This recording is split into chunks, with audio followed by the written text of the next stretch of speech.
खैबर पख्तूनख्वा में corona cases जिस तादाद में बढ़ रहे हैं, सूबाई हुकूमत की जानिब से अब तक उस मयार की पाबंदियों का ऐलान नहीं किया गया है। आवाम तो SOPs पर अमल करने में बिल्कुल भी संजीदा नहीं है। कम अज़ कम खैबर पख्तूनख्वा की इंतज़ामिया को ही संजीदगी दिखा लेनी चाहिए, वरना ज़ाहिर है कि यहाँ भी हालात काबू से बाहर हो सकते हैं। और ऑलमोस्ट अगर देखा जाए, अगर आदाद शुमार को देखें तो हालात काबू से बाहर ही हैं, क्योंकि 20% से अबव पॉजिटिविटी रेट रहा है, पर्टिकुलरली पेशावर का गुज़श्ता चंद रोज़ में। अगर हम आदाद शुमार पे गौर करें तो आखिरी खबरों तक कोई 24 तक भी गया है। सो आप अंदाज़ा लगाएं कि खैबर पख्तूनख्वा के मुख्तलिफ अजला पर्टिकुलरली सवात और पेशावर सबसे ज़्यादा मुतासिर हुए हैं। खैर, हमारे साथ मौजूद हैं वज़ीर आला खैबर पख्तूनख्वा के मुअव्विन ख़ुसूसी कामरान बंगश साहब। उनसे ज़रा जान लेते हैं कि क्या तैयारी है। बंगश साहब, कोरोना की तीसरी लहर में पख्तूनख्वा में केसेस मुस्बत आने की शरह बहुत ज़्यादा है, अभी हम वही डिस्कस कर रहे थे।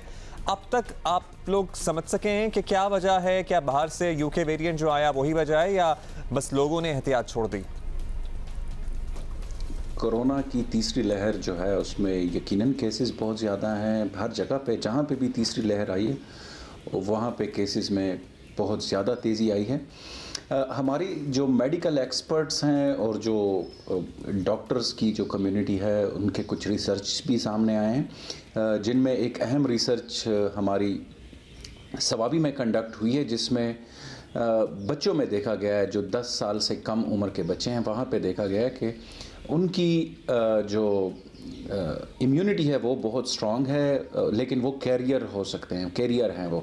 तो इस वजह से आपने देखा कि हमने स्कूल्स की बंदिश का ऐलान किया NCOC ने, और ये जो हम रिसर्च कंडक्ट कर रहे हैं मुख्तलिफ एस्पेक्ट से इसको देख रहे हैं। लेकिन एक इम्पॉर्टेंट एस्पेक्ट इसका ये है कि जितने भी केसेस हमने देखे हैं उसमें UK वेरिएंट सामने आया है, जो कि यूजुअली ख़तरनाक है ज़्यादा, और उसका इम्पैक्ट भी बहुत ज़्यादा है।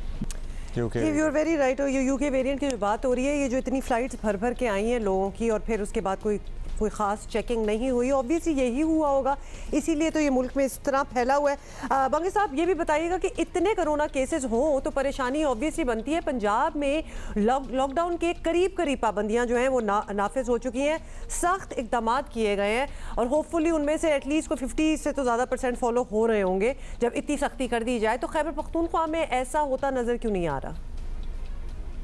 जी, खैबर पख्तूनख्वा भी जो NCOC के फ़ैसले हैं उसके तहत हमने भी रिस्ट्रिक्शंस लगाई है। हमने शादी हॉलों के ऊपर पाबंदियाँ लगा ली है, हमने अपने ऑफिसेज़ में विज़िटर्स के ऊपर पाबंदी लगा ली है, 50% से ज़्यादा वर्कफोर्स हमने वर्क फ्रॉम होम पे कर लिया है, हमने पब्लिक गैदरिंग्स को जो है वो उसके ऊपर बैन लगा लिया। जितनी भी रिस्ट्रिक्शंस हैं NCOC की तरफ से वो हमने कर लिए। इवन ट्रांसपोर्ट के ऊपर हमने 2 सेफ डेज़ कर लिए। हमने स्कूल्स और कॉलेजेस में वो बंद कर दिए हैं। तो हमने भी वही स्टेप्स लिए हैं जो बाकी सूबों ने लिए हैं, बल्कि खैबर पख्तूनख्वा ने कुछ ज़्यादा लिए हैं, क्योंकि शादी हालों में पंजाब ने 5 तारीख का टाइम दिया है। तो हमने आज ही से, बल्कि कल ही से हमने जो रिस्ट्रिक्शंस हैं वो लगाई हुई है। तो हम तो बिल्कुल इस पे कोई दूसरी राय नहीं है, बल्कि इससे ज़्यादा हमने लोगों को फ़ाइन करना शुरू कर दिया है, सेक्शन 144 नाफिज कर दिया है। तो हम ज़्यादा गए हैं और इंशाल्लाह हमारे मेजर से फ़ायदा पहुँचे।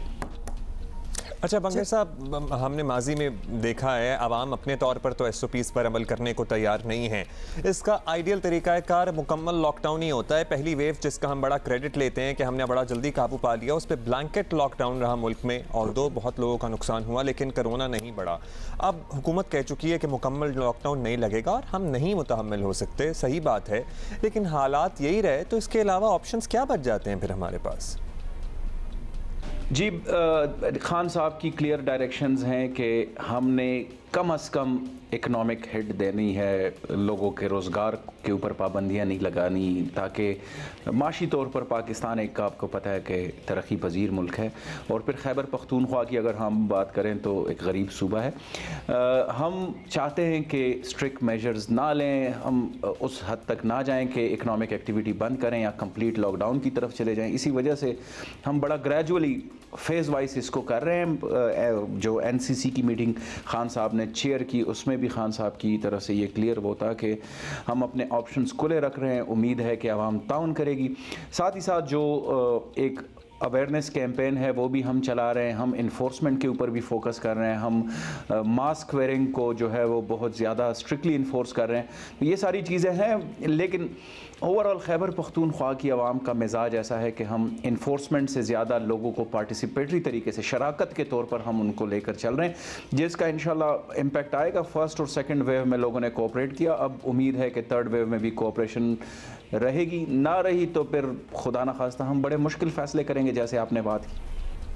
उम्मीद कर सकते हैं। बहुत बहुत शुक्रिया कामरान बंगेर साहब। बात यह है कि थर्ड वेव तक बड़ी फटीग आ गई है लोगों में, अब वो मान नहीं रहे, इसलिए भी क्योंकि उन्होंने बहुत से अल्हम्दुलिल्लाह बहुत से लोगों को कोविड होते हुए और रिकवर होते हुए देखा, तो उनके दिमाग में शायद लोगों के एक आ गया भाई बुखार है, खांसी जुकाम टाइप चीज़ है और ठीक भी हो जाती है, नॉट रियलाइजिंग कि कुछ लोगों में ये बिल्कुल ठीक नहीं होती और उनका कसूर भी ना हो और उन तक वायरस पहुँच जाए।